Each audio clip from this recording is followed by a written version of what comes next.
ராஜீவ் கொலை வழக்கில் 24 ஆண்டுகளாக சிறை தண்டனை அனுபவிக்கும் 7 பேரையும் விடுவிக்கும் தமிழக அரசின் முடிவு குறித்து பேரறிவாளனின் தாயார் அற்புதம்மாள் மகிழ்ச்சி தெரிவித்துள்ளார். ஒரு மாதமாக பரோல் போட்டு அந்த பரோலுக்காக காத்துட்டு இருந்தேன். ஏன்னா எங்கள் வீட்டுக்காரருக்கு உடம்பு முடியல, அவர் மருத்துவமனைக்கு கூட்டிகிட்டு போகணும் அப்படின்றதுக்காக காத்துக்கிட்டு இருந்தோம்.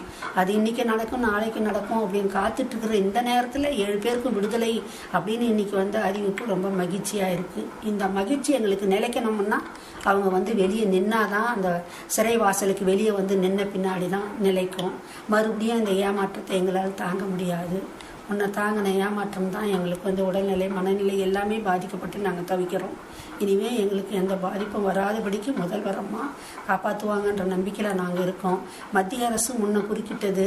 ஆனால் இப்போ இங்கே இருக்கிற பிஜேபி, தமிழிசை சவுந்தரராஜன் எல்லாருமே இவங்க விடுதலையை நாங்கள் தடையாக இருக்க மாட்டோம் அப்படின்னு அறிக்கையெல்லாம் கொடுத்துருக்காங்க. அதனால் இப்போ நம்பிக்கை இருக்குது, கண்டிப்பாக அவங்க தடை பண்ண மாட்டாங்க, இந்த விடுதலைக்கு ஒத்துழைப்பாங்க அப்படின்னு.